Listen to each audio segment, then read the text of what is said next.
Jesus andou em cima das águas, pelo amor de Deus. O texto está lá não para a gente ficar propalando que Jesus realmente andou em cima das águas. Porque para andar em cima das águas, você precisa ter esqui, ter ser puxado por um barco, aí você consegue andar em cima das águas. Por que o texto está lá? Porque no mundo primitivo, as águas eram uma ameaça, os mares eram uma ameaça. E o que o texto quer dizer não é que eu agora, se eu quiser andar em cima das águas, eu vou lá para... E tendo muita fé, eu consigo andar nas águas do Rio Pinheiros e atravessar de um lado para o outro. Porque Jesus fez e a Bíblia diz que a gente faz obras maiores que ele. Não, o texto está lá. E é aquela coisa, né? Quando um sábio aponta para a lua, não olhe para o dedo dele. Olá, meu querido e minha querida, meu amigo e minha amiga. Graça e paz de Jesus Cristo seja com você.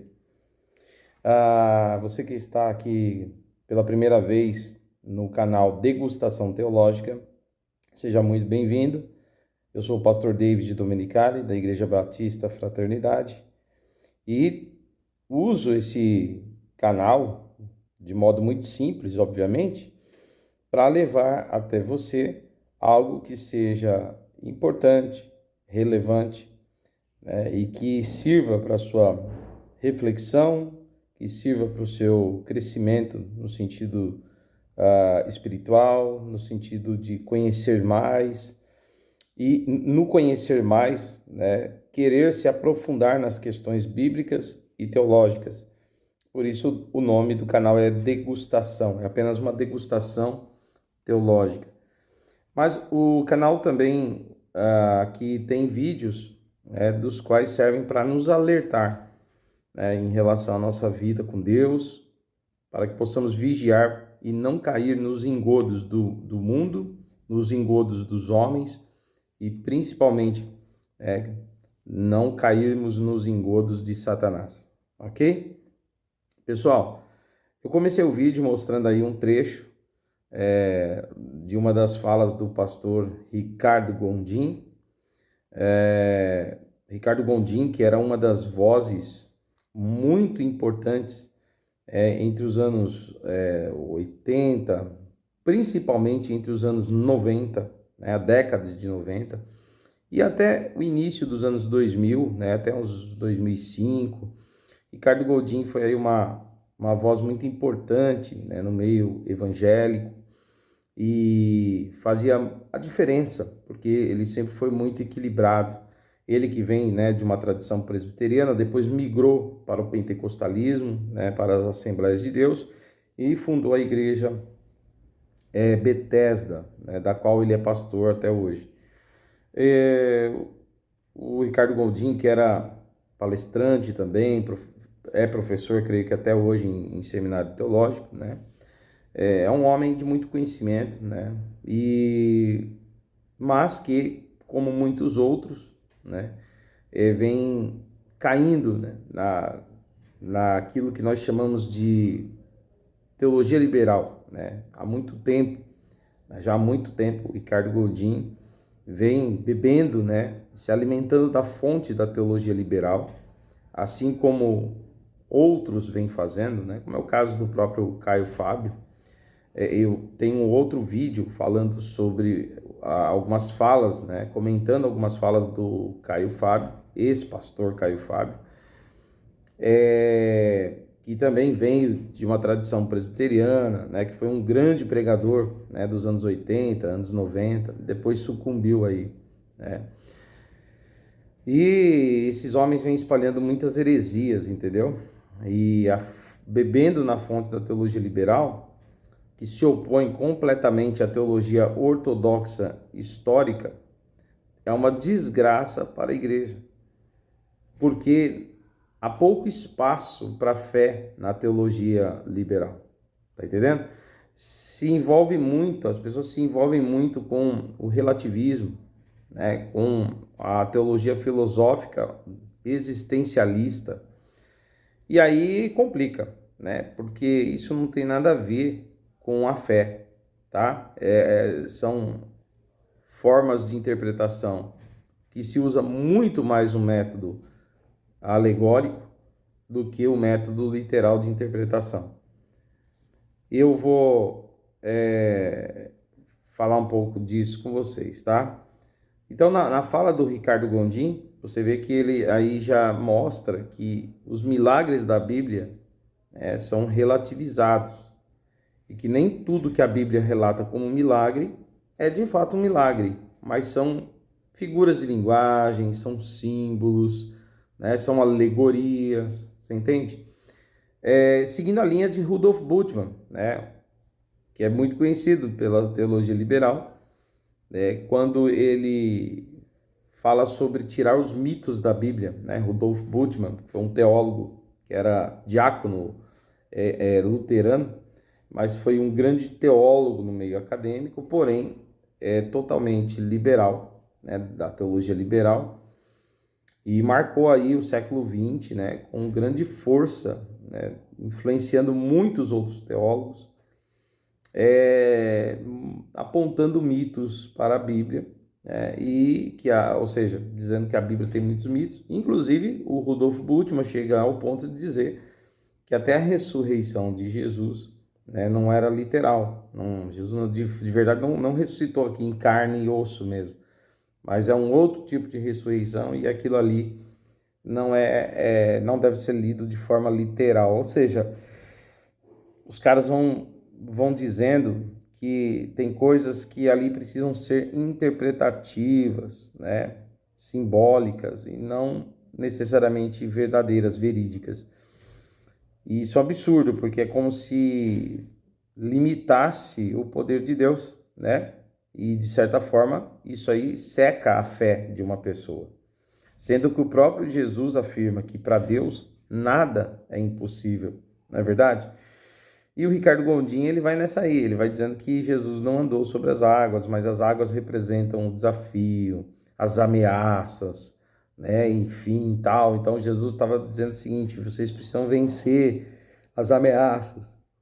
E ali é registrado como se fosse um mito criado para ensinar uma verdade, que a verdade é: não se curve diante das ameaças, dos desafios, não se acovarde, tal. Como se fosse usar uma historinha, né, para trazer alguma verdade aplicável para a sua vida. Isso aí é um absurdo, queridos. Porque na teologia ortodoxa, lembrando que a palavra ortodoxia é o modo correto, né, de se crer, né, ou de a compreensão correta, ou a interpretação correta das Escrituras. E ela é histórica, né? Porque ela tem os fundamentos da fé, eles são inabaláveis. Existe na teologia, né, aproveitando esse momento de degustação teológica, quero que você se aprofunde, existem temas na teologia que são secundários, tá? Mas existe aqueles assuntos ou aquelas doutrinas que são fundamentais. E uma delas é o poder de Deus, né? A soberania de Deus, né? O Deus onipotente.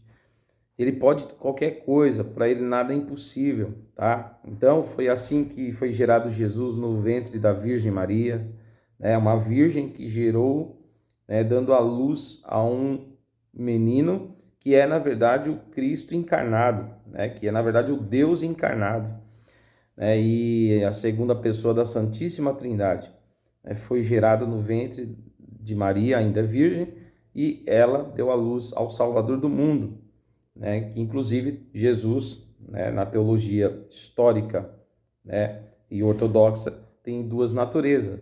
Ele é plenamente homem, plenamente Deus, né? Ele é 100% homem e ao mesmo tempo 100% Deus. E as suas naturezas não podem ser divididas.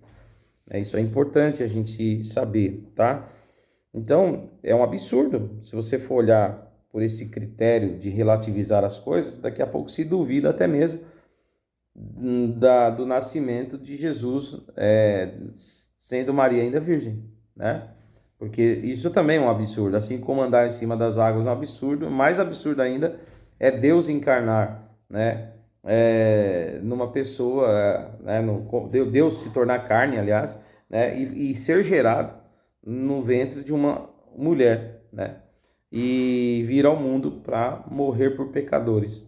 Então, assim, mas é exatamente esse absurdo que mostra o tamanho do nosso Deus e exige de nós uma humildade, queridos, para nos curvarmos diante do poder de Deus, porque nós não podemos fazer isso. Lembra das perguntas de Deus para Jó? Você estava aqui, Jó, quando o mundo foi criado? Você estava aqui quando as estrelas foram colocadas lá no céu? Você estava aqui por acaso? Ou seja, Deus é infinitamente maior, queridos, do que podemos sequer imaginar. Então nós precisamos nos curvar diante do poderio de Deus, da força de Deus e dizer: somos nada, Senhor. O problema é que a teologia liberal, né, e suas correntes, que inclusive vão abraçar o progressismo, né? Pessoas que começam estudando a teologia liberal, elas ficam tão frágeis na sua fé, nas suas convicções, que elas começam a relativizar tudo e até o progressismo teológico, né? A visão progressista eles vão abraçar, tá? Porque tudo é relativo, né? Nada mais é tão exatamente como a Bíblia diz, né? Então fica uma coisa bem complicada. Então, o método alegórico, a teologia liberal e essa teologia que o Ricardo Gondim, né, está usando é danosa. E eu quero dizer aos estudantes de teologia: fujam disso aí. Pastores que vão enviar seus alunos aos seminários, teologia é importante, tem que estudar teologia, mas olha, tem muito progressista também nas faculdades de teologia. Tem muitos que flertam, né, com as questões questões do existencialismo, que é, né, uma das correntes do liberalismo que inclusive afeta, né, de forma terrível muitos seminaristas que depois perdem a fé ou vão ser pastores que pregam mais humanismo, o antropocentrismo, do que uma visão cristocêntrica ou teocêntrica, né, para a igreja. Então é danoso, tá? O apóstolo Paulo sempre disse: olha, eu não falei com vocês, ou não convenci vocês com palavras de sabedoria humana, né, mas com poder de Deus, com demonstração do poder de Deus, tá certo? Então, queridos, não é palavras de persuasão humanas que vão mudar, transformar alguém, mas sim palavras vivas, poderosas, inspiradas pelo Espírito Santo, que revelam Deus e o seu poder, tá certo? Sua autoridade. Agora, Deus é Deus, ele faz quando quer, como quiser, tá? Ele não é obrigado a fazer milagre a hora que eu quero. A gente não pode sair desse extremo, né, de que os milagres não são reais, são mitos, que é um extremo absurdo, né, que se opõe à fé genuína, que mostra que Deus faz milagres, sim. Mas a gente não pode sair desse extremo e ir para o outro extremo, que é abraçar esses pentecostalismos malucos que temos hoje, onde tem dia e data e hora para Deus fazer milagre. Venham, a campanha de libertação, venham para o culto de curas e milagres, venham, né, para o culto de cura, o culto de não sei o quê, como se o homem estabelecesse para Deus o que é que Deus vai fazer. Ó Deus, segunda é culto de libertação, hein? Então vê se liberta lá o pessoal. Ó Senhor, domingo vai ser o culto de prosperidade financeira, então vê se abre portas lá para a galera. Tragam suas carteiras, né, de trabalho, nós vamos ungir e tal, essa conversa toda. Não que Deus não faça, mas não dá para você fazer campanha disso, campanha daquilo, dizendo que para Deus o que é que Deus tem que fazer com data, hora marcada. Isso aí é ridículo, é uma apelação da fé, é um engodo, tá? E é um outro extremo, é o extremo de forçar milagres, como se Deus fizesse milagres a torto direito todos os dias. Isso não é verdade, isso não é verdade, tá certo? Então temos que ter o equilíbrio, interpretar as escrituras corretamente. Sim, Deus continua fazendo milagre, ele é o mesmo ontem, hoje e eternamente. Jesus é o mesmo, tá? Ele tem o poder, no nome dele, sim, tem poder para haver cura, libertação, transformação, principalmente salvação, né? Pela ação do Espírito Santo, em nome de Jesus na vida das pessoas. Agora, ao mesmo tempo, ele faz milagre quando quer, como quiser, e isso não compete a nós questionar. Apenas aceitar a vontade de Deus e nos curvarmos diante do seu poder, da sua sabedoria e dizer que nós somos pequenos demais, ok? Então, o que acontece é que esses homens que abraçam o liberalismo teológico, depois abraçam o progressismo. Progressismo é esse evangelho de lacração, tá, queridos? Hoje, né, onde se criam agendas socioculturais ou agendas ligadas às discussões da vida atual e querendo incuti-las na Bíblia, criar temas não bíblicos para a fé, mas temas seculares e se utilizando da Bíblia para sustentar esses temas. Isso aí é o progressismo, é o que a gente rejeita e condena, porque a Bíblia não foi feita para isso, né? Tá bom? O objetivo é muito maior do que esse. Ok, queridos? Bom, aí é o seguinte, eu vou pôr agora um vídeo para vocês do Ed Renekiewicz, né? Vocês já sabem, tem várias polêmicas e tal. E por que eu faço esses vídeos? Eu adoro expor a galera, não sei o que. Não, não é isso não. Eu não quero, não gostaria. Mas primeiro eu faço esse vídeo primeiro para que os cristãos da Igreja Batista Fraternidade, da qual sou pastor, possam ter esses vídeos, né, sempre ali com eles para assistirem, serem orientados, né, para eu não repetir toda hora a mesma coisa, né? E aí os irmãos ali assistem, são alimentados, instruídos, tá? De forma bíblica, segundo a interpretação correta, ou seja, a ortodoxia histórica cristã evangélica, ok?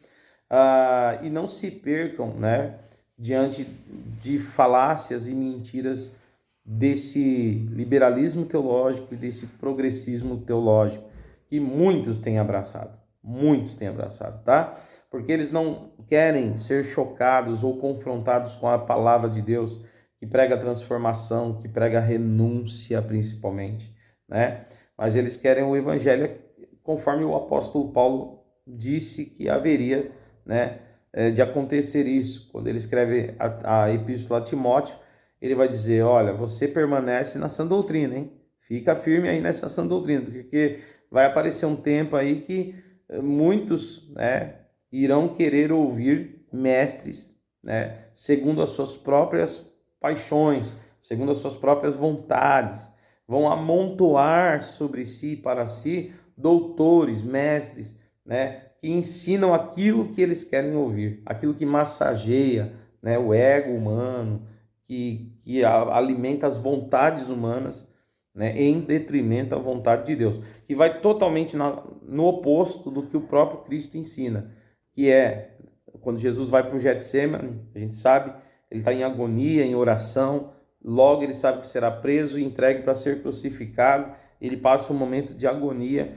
e a narrativa do Evangelho mostra que Jesus ora, né, por 3 vezes ele fala ao Pai, se for possível, passa de mim esse cálice, mas ele sempre termina a oração dizendo, contudo, seja feita a sua vontade e não a minha.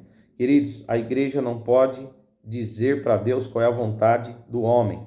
A igreja precisa se humilhar, se curvar para perguntar para Deus qual é a vontade de Deus para o homem, tá? E é assim que uma igreja segue fiel, né? Como está escrito em Apocalipse, né? Os que permanecerem fiéis até o fim herdarão a vida, herdarão a coroa da vida, ok? Bom, então o Ed Renekiewicz, né, como o Ricardo Goldin e Caio Fábio do outro vídeo, né, o outro vídeo, se você quiser procurar no YouTube, chama-se A Apostasia dos Últimos Tempos, tá? Você pode conferir lá o que eu falo. E essas vozes, elas arrastam multidões, né? É por isso que eu tenho que falar aqui, né, como outros pastores falam também, defendendo a fé, tá bom? Porque se eles se colocam como pastores, se eles se colocam como mestres da Bíblia, né? Digamos assim, embora eles já dizem que nem pregam mais a Bíblia, né? Que é o que você vai ver daqui a pouco o Ed René falando, né? Se eles são pessoas que deturpam ou tentam fugir da teologia histórica, da ortodoxia histórica, para uma teologia liberal. É o meu dever, queridos, como pastor, expor estas questões, porque são vozes públicas. Essas vozes desses homens têm alcance muito maior do que o meu, tá? Essas vozes, elas alcançam pessoas, multidões, e não as transforma, não as liberta. Amassageia o ego e deixa essas pessoas como elas estão. E o mais complicado ainda, fazem com que cristãos de outras denominações, de outras igrejas, acabem gostando desse tipo de mensagem, porque é uma mensagem mais tranquila, mais abrangente, é uma porta menos estreita, mais tranquilo, tá entendendo? E acusam pessoas como eu de fundamentalistas e religiosos e hipócritas, tá? E eu quero dizer uma coisa, ninguém aqui está dizendo que é santo o suficiente para ver a Deus. Ninguém aqui está dizendo que é sábio o suficiente para explicar Deus, nada disso. Mas nós somos humildes o suficientes para dizer que precisamos de Deus e que nós somos corrompidos sim.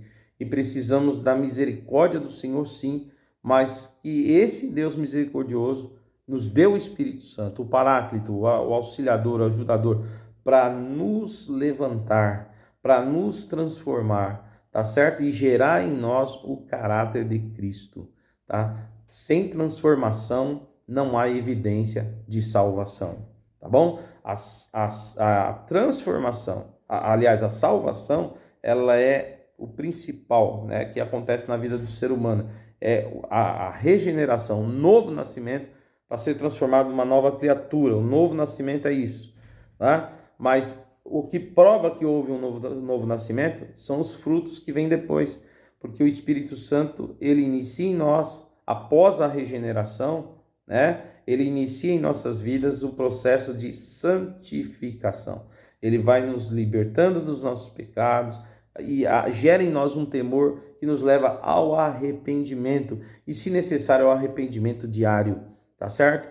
Porque somos falhos, e é só Deus para nos sustentar, tá bom? Então ninguém aqui é orgulhoso não, de forma alguma, mas eu acho que o pior orgulho é achar que pode dizer para Deus o que Deus tem que fazer, ao invés de ouvir Deus dizendo o que nós temos que fazer, tá? E o Ed René, você vai ver um vídeo agora, ele já começa dizendo, pelo menos ele é muito honesto nisso, que ele não prega a Bíblia, né?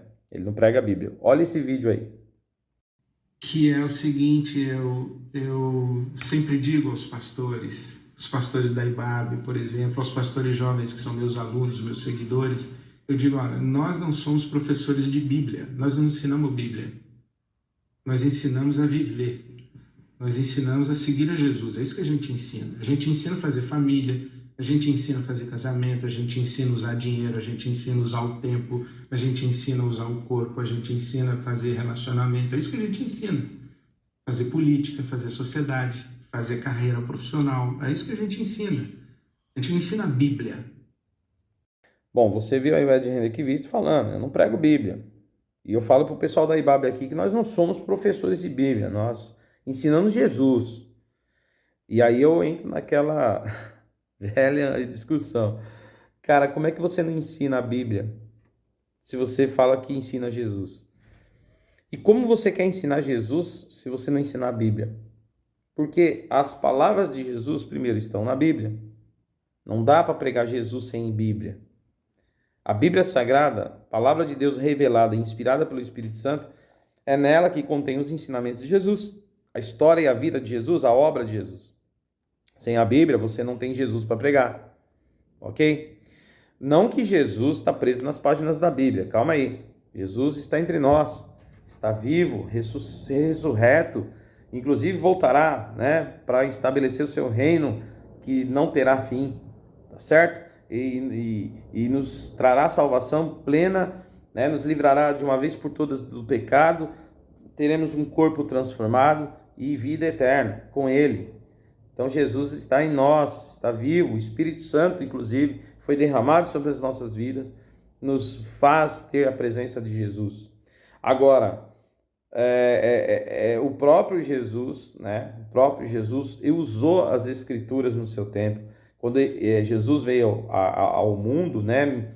Espalhar o Evangelho e se revelar como Cristo, né? O Messias. Lembrando que Cristo é a palavra grega, né? Christos, né? A palavra grega para Messias, do hebraico Messias, né? Então, no hebraico, Messias é a mesma coisa que Cristo no grego, que significa ungido, né? Então, ele é o enviado de Deus para salvar o mundo, conforme as profecias do Antigo Testamento. Então, Jesus mostra que ele é Jesus através da onde? Que comprova que Jesus estava lá. O que demonstrava que Jesus era mesmo o Cristo que estava lá? as profecias do Antigo Testamento. Jesus usa o Antigo Testamento para mostrar que ele realmente é aquele que Deus prometeu aos profetas, que falou na boca dos profetas, anunciando que viria o Salvador. E ele cumpre todas as profecias. Então Jesus mostra as Escrituras. Você vai ver, né, nos evangelhos, né, de Mateus, né, Mateus capítulo 4, se eu não me engano, Lucas capítulo 4. Eu não estou com a Bíblia aqui aberta, não, mas se eu tiver errado, depois você já me perdoa aí, me releva aí, tá? Às vezes a gente esquece o capítulo e o versículo, mas sabemos que está lá, né? Mas acho que é o capítulo 4 mesmo, né? De Mateus, capítulo 4 de Lucas. A gente vai ver, por exemplo, a tentação, né? Jesus vai vencer o diabo, tá certo? Ele vai vencer o diabo, ele vai vencer a tentação. E como Jesus vence o diabo? Usando as Escrituras. Ele disse: vai de Satanás, porque assim está escrito.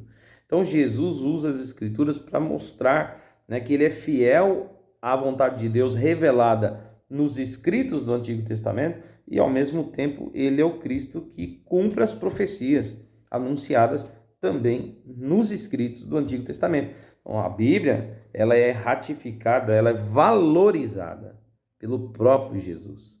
Enquanto esses teólogos aí pós-modernos, como Kivitz e outros, né, olham para a Bíblia assim e dizem: a Bíblia, não prego a Bíblia, sabe? Porque Jesus está aqui, então a Bíblia é só um livro aí para poder mostrar mais ou menos o caminho. Eu quero dizer uma coisa: o próprio Jesus não fez isso com as Escrituras, tá? Agora, uma coisa é certa, tá? O Novo Testamento traz luz ao Antigo Testamento. Cristo, ele começa uma nova aliança. Aliás, Deus, né, faz uma nova aliança com o homem através de Jesus, por meio de Cristo. Então, o Antigo Testamento continua sendo válido, continua sendo palavra de Deus, tem princípios de Deus ali, registra a história da criação, como Israel foi levantado. Para entender quem é Cristo, você precisa do Antigo Testamento. Então, é palavra de Deus, tá certo? Do mesmo Deus. Mas você precisa viver a tua fé a partir do Novo Testamento, né? Observando o que Cristo ensina, jogando a luz, né, sobre o Antigo Testamento, tá certo? Lembrando que as coisas do Antigo Testamento eram apenas sombras da perfeição que viria. Essa perfeição está onde? No Cristo que se revelou aos seus filhos, né, aos filhos de Deus. O Cristo que se revelou aos homens, o Verbo encarnado.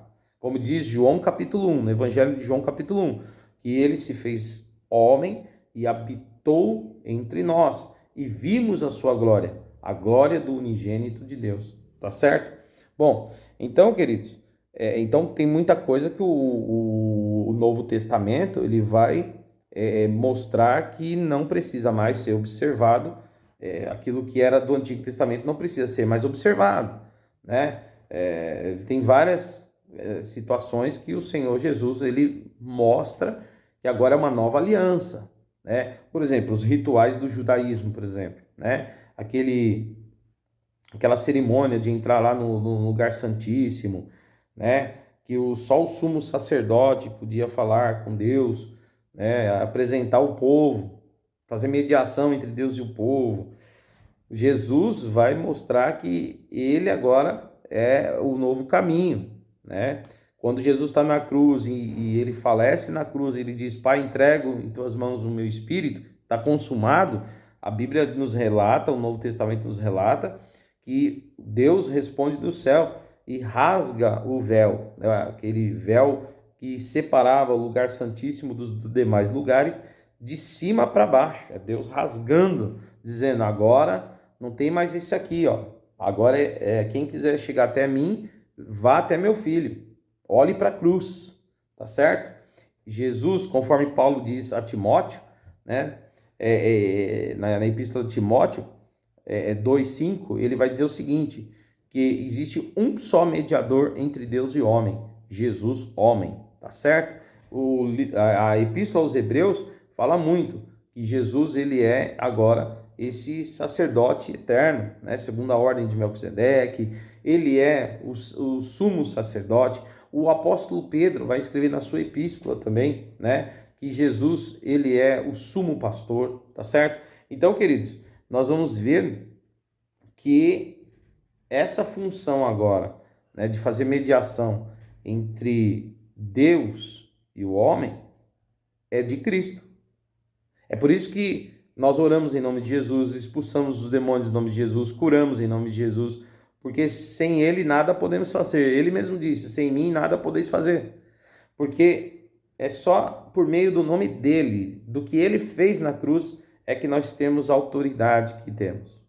Tá certo? E só assim podemos ser ouvidos pelo Pai, chegar até o Pai, recebendo e aceitando a oferta, que é de graça, é graça total, daquilo que Jesus fez por nós, nos lavando com seu sangue, né? E purificando a gente das nossas imundícias, dos nossos pecados. Tá certo? Então, queridos, é uma nova aliança. Então, tem um monte de coisa lá no Antigo Testamento que já não vai servir para o Novo Testamento. E aí, o Novo Testamento é a atualização da Bíblia, viu? Não tem uma nova atualização depois disso, beleza? Claro, existem contextualizações históricas. E como eu disse, existem doutrinas fundamentais e doutrinas secundárias. Tá? Então, tem questões culturais, até na hermenêutica, que é a arte da interpretação, né? O estudo que nós usamos para interpretar os textos bíblicos, a hermenêutica sagrada, hermenêutica bíblica, ok? Para se fazer uma exegese, que é extrair do texto o pensamento do autor, né, de forma coerente, correta, e contextualizar para nós, a hermenêutica, mesmo sendo ortodoxa e histórica, ela não abre mão, ela sabe, né? Nós sabemos que existem algumas figuras de linguagem, ou seja, sentidos figurados, né? Por exemplo, quando você lê o Apocalipse, por exemplo, né? As bestas lá, aqueles monstros todos, eles representam um sistema político, sistema de poder, que a besta vai estar, é um sistema, né? Que está, inclusive, estamos caminhando para isso, para o fim dos tempos, que é literal, não é alegórico, é literal, tá? Jesus voltará de verdade. E nós estamos vendo o cumprimento das profecias acontecendo. Tem um vídeo que eu falo só sobre isso, que Jesus está voltando, dá uma olhadinha, procura aí. E aí a gente vê que esse sentido figurado, aquelas feras, bestas, as cabeças, os chifres, são poderes, né, de um sistema, tá certo? Coisas ali que já aconteceram, muitas coisas ali já aconteceram lá no tempo do cristianismo primitivo, nos primeiros séculos da igreja, século I, século II, até o século III e IV, né? Tem muitas coisas que já aconteceram lá, e nós temos coisas que estão por vir no mesmo livro escrito por João, tá certo? Por isso nós usamos muitas vezes até algo chamado como dupla referência, né?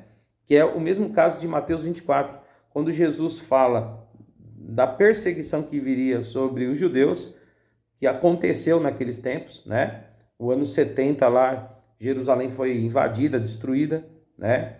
O templo foi destruído, não ficou pedra sobre pedra, como Jesus havia dito. E em Mateus 24, Jesus fala sobre o fim dos tempos, e ele faz uma dupla referência. Ao mesmo tempo que Mateus ele está falando de um episódio histórico que haveria de acontecer muito perto daquele tempo, ele está ao mesmo tempo apontando para o fim dos tempos, que será algo muito parecido. Tá entendendo? E ele usa o mesmo tempo para dizer agora, daqui a pouco será assim, né? E daqui a pouco, logo lá adiante, será mais ou menos assim também. Então ele está falando também da sua volta, como será nos dias antes da sua volta, tá? Dupla referência, né? Existe isso na Bíblia, existe isso inclusive em Apocalipse e em alguns capítulos, tá? Então isso é o método de interpretação correta, que faz essa análise, sabe distinguir essas coisas, tá? Que existe figura de linguagem, como por exemplo os animais lá não são literais, são representações para apontar um sistema político, poderes terrenos, tá certo? Só para você entender. Então nós sabemos que tem questões que são culturais, temporais, né? Regionais, né? Como por exemplo Paulo, em alguns momentos, para alguns lugares específicos, ele vai dizer que a mulher precisa usar o véu.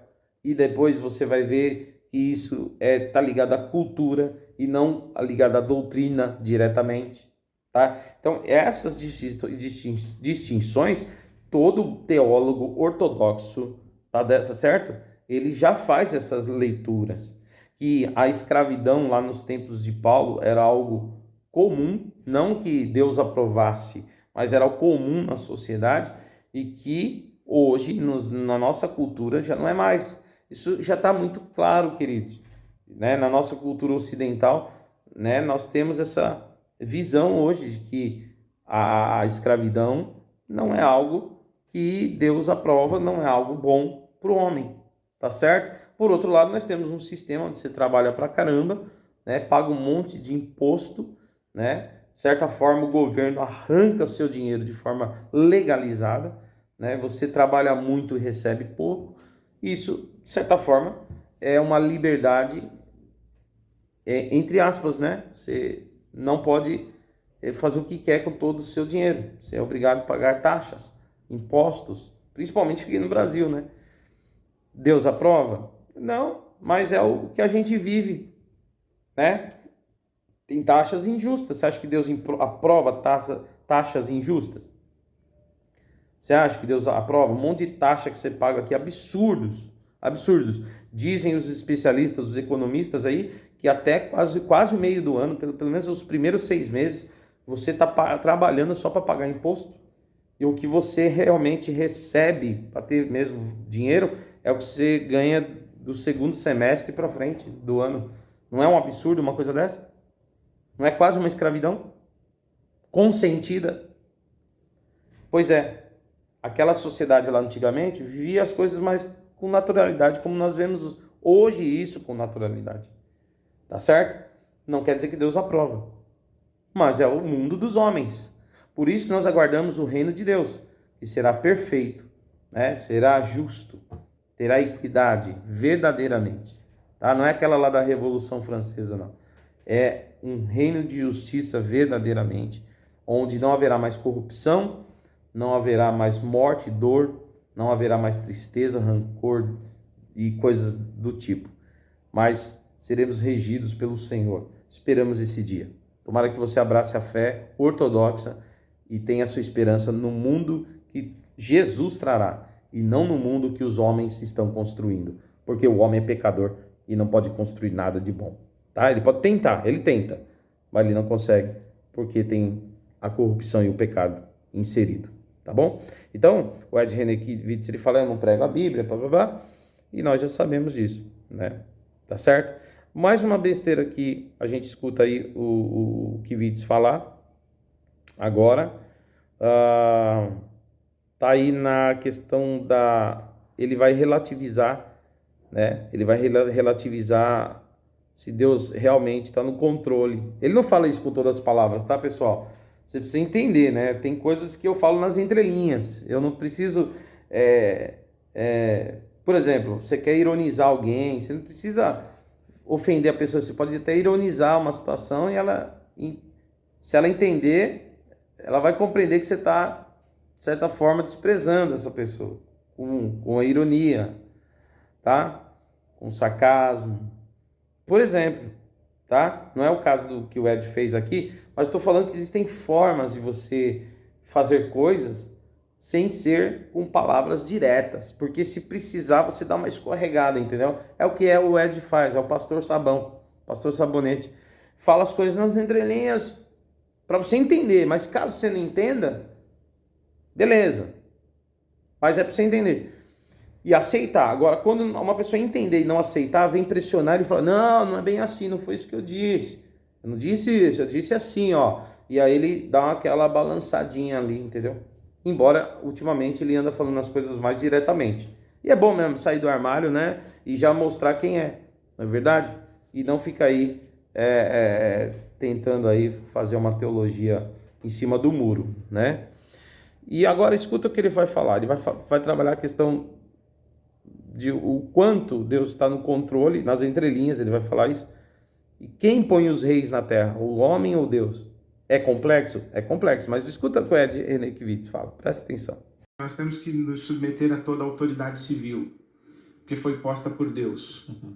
Então não podia ter tido o impeachment da Dilma. A gente tem que se submeter. Sim. Deus põe, Deus tira. Então assim, Deus põe e o Congresso tira. Né? Quem põe o presidente no lugar em que ele está? É a urna ou é Deus? É Deus através da urna? Tá vendo como que é complexo? Então, você pegar uma sociedade... Não, ele vai pegar o texto bíblico e vai dizer que não dá mais para a gente pensar assim no texto bíblico. Eu peguei o recorte do vídeo que é grande, só para você entender, mas você pode ir lá e procurar esses vídeos. Eu gravei do YouTube isso aí, tá? Eu não estou pegando as palavras do Ed fora de contexto, não, tá? Eu assisti completo e estou falando para vocês de coisas pontuais. E que nem tudo ele fala diretamente, mas fala nas entrelinhas, mas para um bom entendedor, até um pingo é letra, não é isso que diz o ditado por aí? Então é o seguinte, pessoal, nesse vídeo que você viu agora, ele falando aí que, no caso, a gente pega a Bíblia dizendo que é Deus que põe toda a autoridade. Deus que põe o governo lá. E não havia democracia nos tempos bíblicos, isso é verdade. Então, era um rei que morria e seu filho assumia o trono, ou então havia guerra e um império dominava outro e o rei assumia o lugar do outro e tal. Sempre houve brigas e guerras políticas pelo poder, isso é fato. Mas vamos lá, pessoal. No entendimento bíblico, é Deus que coloca e tira. Tá escrito na Bíblia inteira isso, né? Paulo fala isso, Daniel fala isso, enfim. É Deus que põe e Deus que tira. Tá certo?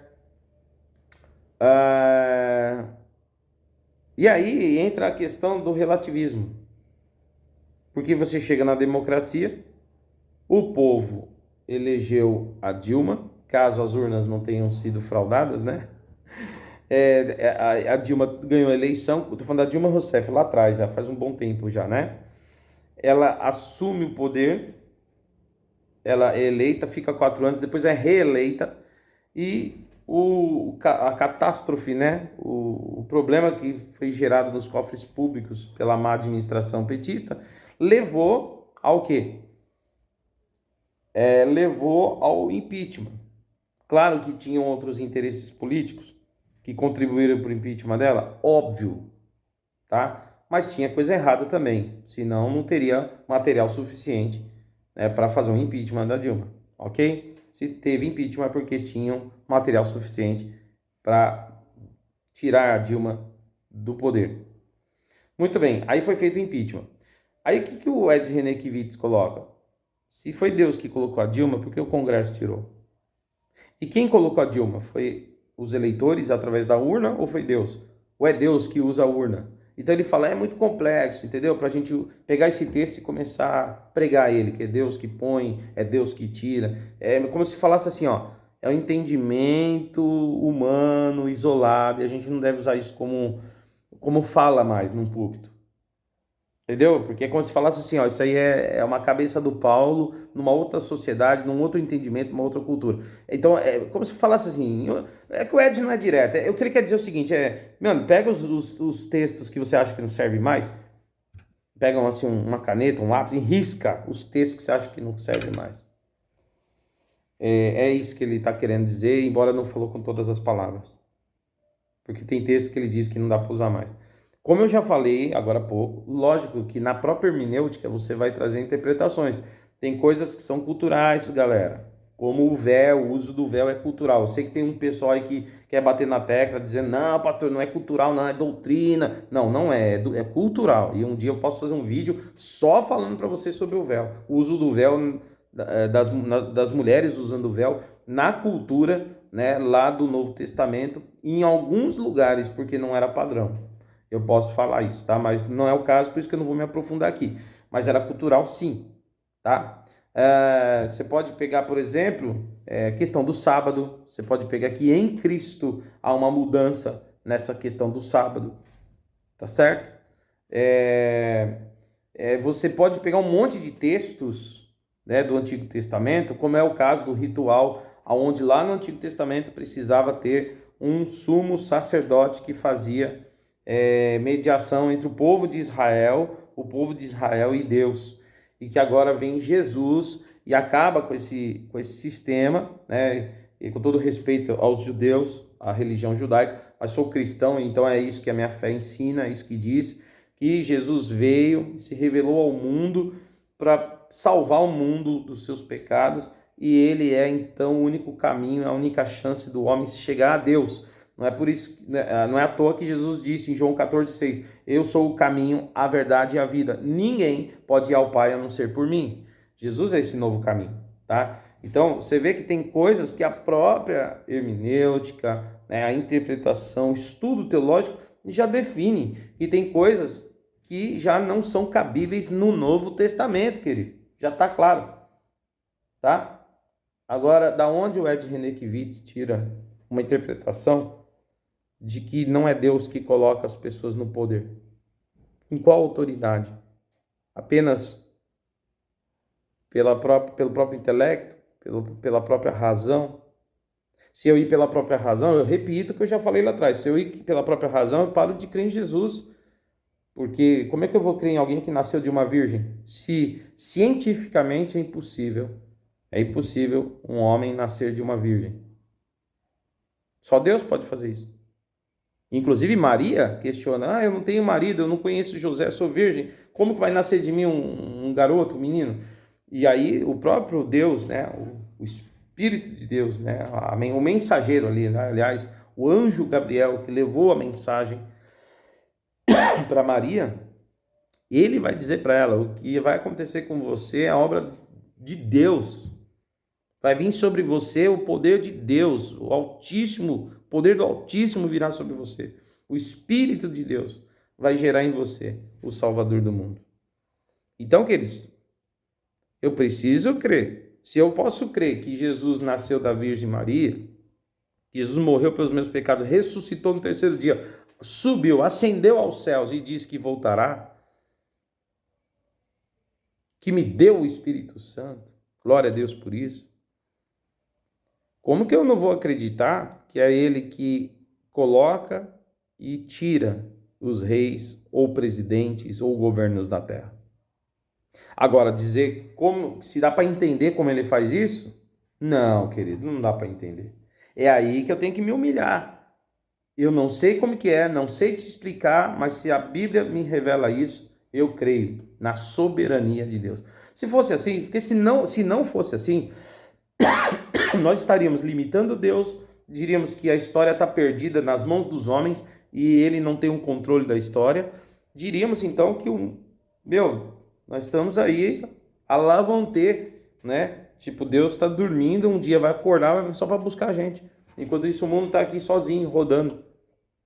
Não, querido. Ele continua no controle. Inclusive, falando de novo do Apocalipse, todas as coisas vão acontecer como ele programou. As profecias já estão acontecendo. Tudo está acontecendo, né? Tudo está acontecendo para se cumprir. Por exemplo, o Apocalipse fala que no final dos tempos, o rio Eufrates, né? O rio Nilo, o rio Eufrates iriam secar. Tá certo? Que é cumprimento do fim dos tempos. Ok? Aí você pensa que vai secar por uma questão natural, né? E João escreveu o Apocalipse no ano 100, ano 98, ano 100 da era cristã. Ou seja, fazem 1920 anos atrás que o Apocalipse foi escrito. Quase 2000 anos daqui a pouco. Certo? Ora, como que pode, 2000 anos atrás, ele falar disso, que está programado para o fim dos tempos, está programado já, que o Eufrates secaria, que é um dos sinais da volta de Jesus.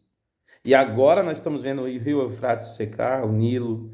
Aí sabe por que está secando? É seca? É o sol? Não. Estão havendo desvios dos rios programados pelos homens. É a mão do homem. O homem metendo a mão.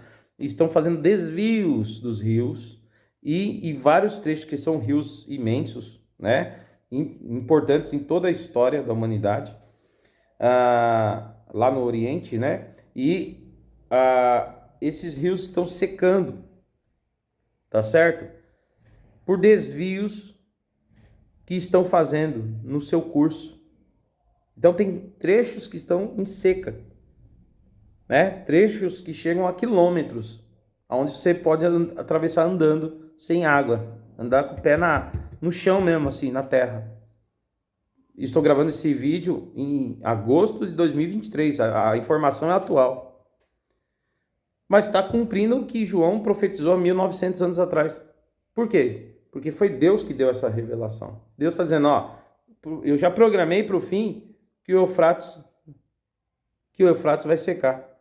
E o Nilo também vai começar a secar. Vai passar por lá um grande exército que vai combater contra Israel. Agora me diz, é Deus que está fazendo o rio secar? Ou são os homens que estão desviando o rio? É a mão do homem, a mão de Deus? Essa é a lógica do Ed Renekiewicz. Cara, a verdade é que Deus tem a programação. E tudo acontece conforme Ele fala.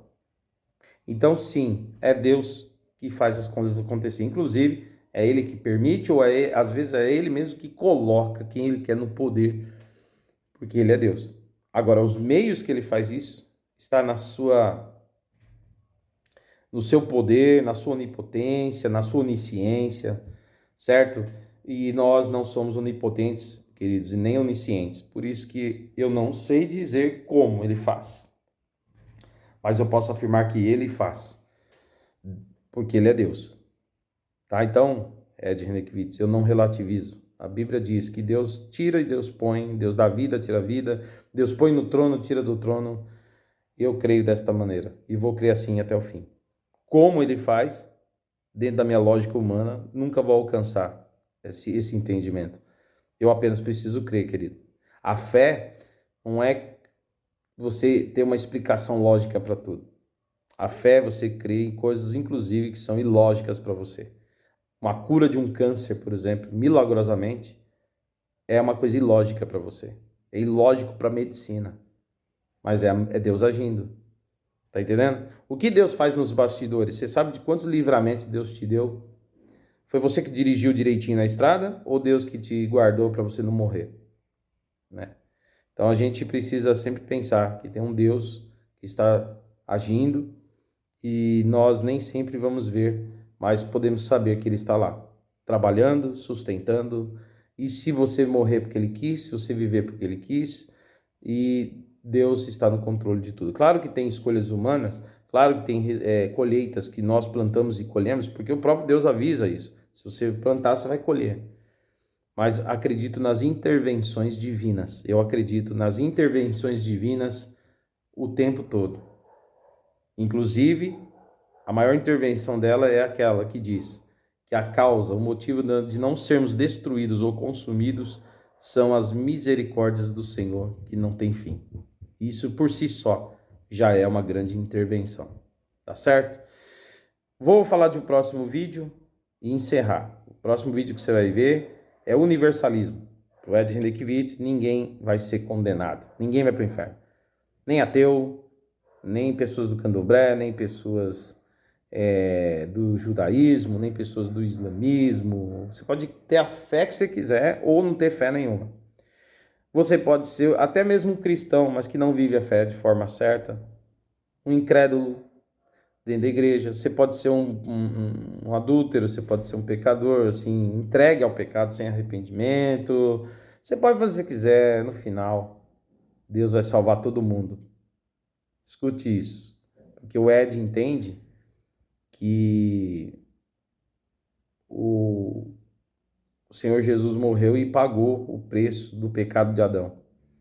Entendeu? Então, já que o pecado entrou no mundo por Adão, Jesus vem e paga o preço. Tá pago, tá todo mundo pago. Então tá todo mundo salvo. E eu quero daqui a pouco contradizer essa frase, essa palavra, essa ideia maluca do universalismo do Ed Renekiewicz.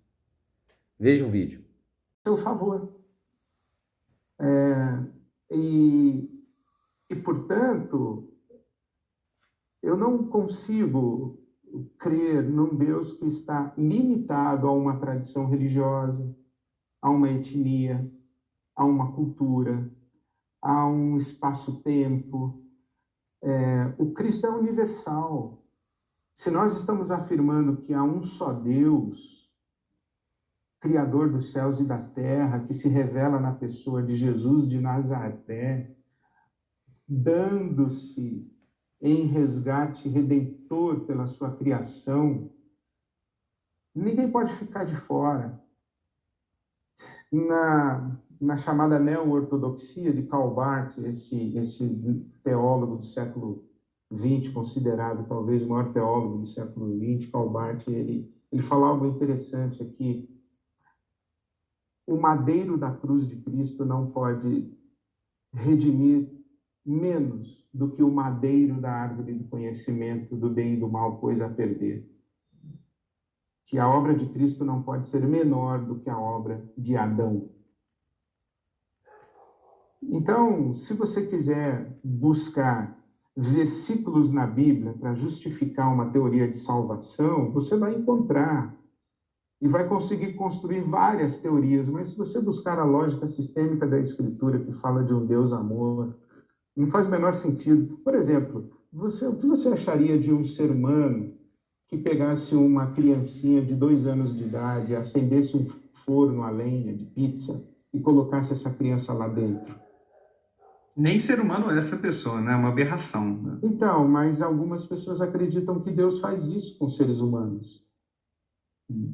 O inferno é um grande forno eterno, é um forno infinito, onde Deus pega seus filhos e filhas, porque cometeram pecado, foram mal na escola, porque são maus.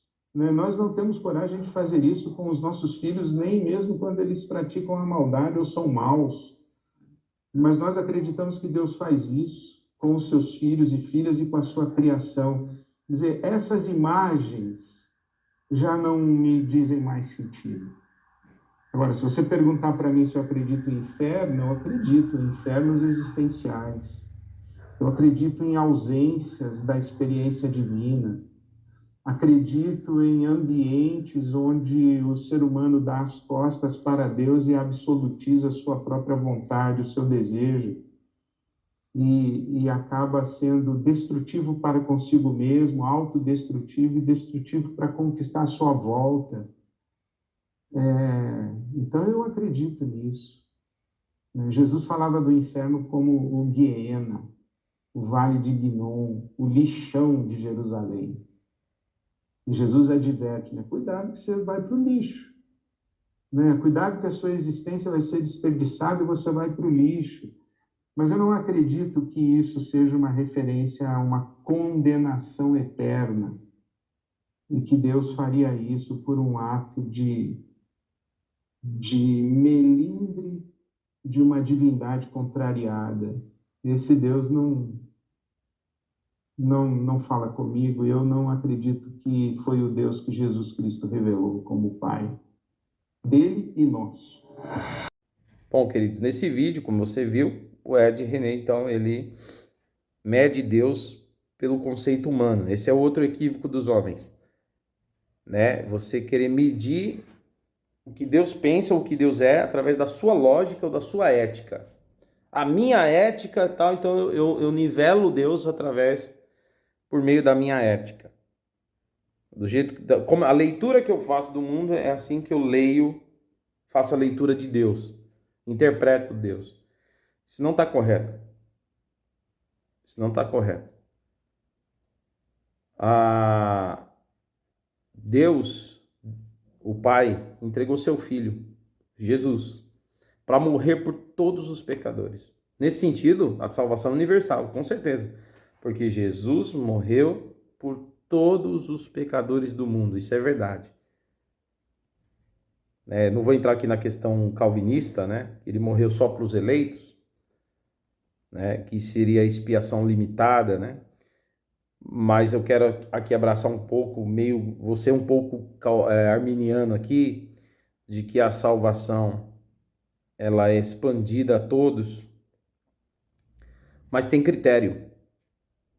Tem critério. João 3,16 diz o seguinte: porque Deus amou o mundo, veja, ele amou o mundo todo, todos os pecadores do mundo. E por causa de amar o mundo, João 3,16 está dizendo isso, porque amou o mundo de uma maneira tal, enviou o seu filho. Enviou o seu filho para morrer, meu irmão. Ele não poupou o próprio filho. Quando o Ed René Kivitz fala, eu não sei se está inteiro no vídeo aí, mas ele fala assim, eu acho que eu sendo um pai aqui, né, não teria coragem de punir meu filho para sempre, aí, né, tal, por mais que ele errou e tal, eu não acho que Deus faria, não sei o quê. Olha, o sofrimento de Cristo na cruz, acho que nenhum pai teria coragem de entregar o seu filho para sofrer daquele jeito. Ed René Kivitz e demais irmãos que pensam assim. Jesus entregou o seu filho para ser esfolado naquela cruz. Morte terrível, morte dolorosa, morte para um vil pecador miserável. Era uma das piores punições que haviam naquele tempo, a morte de cruz. Jesus podia ter sido decapitado, Jesus podia ter sido, enfim, apedrejado, sei lá. Não estou dizendo que existe morte boa, né? Assassinato bom, mas ele foi para a pior morte, para o pior tipo. Ela é dolorosa, ela é uma morte lenta. A pessoa ia sofrendo muito até dar o último suspiro. Assim foi a crucificação do nosso Senhor. Ele foi castigado, ele não foi só morto, ele foi castigado pelos nossos pecados. Antes de ir para a cruz, ele foi primeiro açoitado, irmãos, pelos nossos pecados. Você entende isso? Pelo teu pecado, é por isso que a gente precisa se arrepender.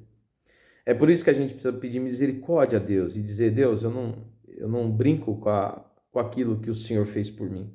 A sua morte é importante. E me perdoa quando eu falho, me perdoa quando eu peco. A gente precisa se arrepender todos os dias, irmãos, e conversarmos com Deus, confessarmos a Ele os nossos pecados, no nome de Jesus. Porque a morte de Jesus foi terrível. E aí vocês acham que aqueles que rejeitam o Filho de Deus, que olham assim com desdém, Jesus é para quem é cristão. Eu sou lá do Candomblé. Eu sou judeu, eu rejeito Jesus como Filho de Deus. Para mim isso aí foi um impostor. Você pega o budista, ele vai falar, não, Jesus é apenas um iluminado. Você pega o kardecista, era o espírito de luz. Você vai catando as pessoas.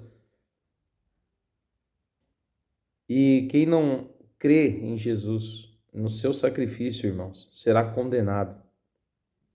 Porque rejeitaram o Filho de Deus. A graça, salvos pela graça, é exatamente isso. Por que eu sou salvo pela graça? O apóstolo Paulo fala isso. Pela graça sois salvos. Isto não vem de vós, isso é um dom de Deus. Não vem da obra, para que ninguém se glorie nela. Mas veja, pela graça sois salvos mediante a vossa fé, queridos. Sem fé é impossível agradar a Deus. Pela graça vocês são salvos mediante a vossa fé. Fé é a resposta que eu dou à graça que recebi. A graça, ela vem, mas a resposta que eu preciso dar à graça é a minha fé. Eu preciso crer que Jesus morreu pelos meus pecados, confessar a Ele os meus pecados e entregar minha vida a dele, sendo Ele o meu único e suficiente Salvador. Se eu não fizer isso, não há salvação para mim, como o Ed René Kivitz fala, que há salvação para outras religiões, há salvação para ateus, há salvação para pecadores não arrependidos, há salvação para todo mundo que Jesus morreu por todos e está pago. Não, Ed René Kivitz. O próprio Evangelho de João 3,16 diz, porque Deus amou o mundo de tal maneira, sim, todos, e enviou, sim, o seu único filho, e ele permitiu o seu filho sofrer terrivelmente, seu próprio filho, para que todo aquele que nele crê, está escrito lá, para que todo aquele que nele crê. Eu vou repetir, para que todo aquele que nele crê não pereça, mas garanta, tenha a vida eterna. Não há salvação sem crer em Jesus. Não há salvação sem confessar Jesus como Salvador. Não há salvação sem se arrepender dos pecados e confessar seus pecados a Cristo, o único que pode perdoar os seus pecados. Nenhum outro pode salvar. Aliás, essa é uma das máximas do Evangelho, aonde até Atos capítulo 4, versículo 12, Atos 4, 12, vai dizer o seguinte: em nenhum outro há salvação, em nenhum outro nome há entre os homens e no mundo inteiro pelo qual podemos ser salvos, a não ser pelo nome poderoso de Jesus. Não há salvação sem Cristo. Não há perdão sem Cristo, sem confissão de pecado, sem arrependimento. A primeira epístola de João, né, lá no capítulo 1, final do capítulo 1, início do capítulo 2, o apóstolo João vai dizer isso em sua epístola. Se dissermos que temos pecado, somos mentirosos. Porém, se confessarmos os nossos pecados a Jesus, a Deus, Ele, o Senhor Jesus, é fiel e poderoso para nos perdoar de todas as nossas iniquidades, nos perdoar todos os pecados. Tem que ser de Cristo e tem que viver com Cristo. Romanos 8 vai dizer: nenhuma condenação há para aqueles que estão em Jesus Cristo. Os que não estão em Jesus Cristo já estão condenados, queridos. Ok? Bom, o vídeo ficou longo, mas espero que isso fale ao coração de muita gente. Compartilhe o vídeo. Aliás, se inscreve no canal, acompanhe nossos vídeos. São simples, sem edições, mas eu creio que é para abençoar a tua vida, para alertar você contra os falsos profetas como esses, falsos mestres, falsos profetas, e para fazer com que você caminhe na fé até a volta do Senhor Jesus. Sempre na sã doutrina. Tá bom? Queridos, um abraço. Até o próximo vídeo, se Deus quiser.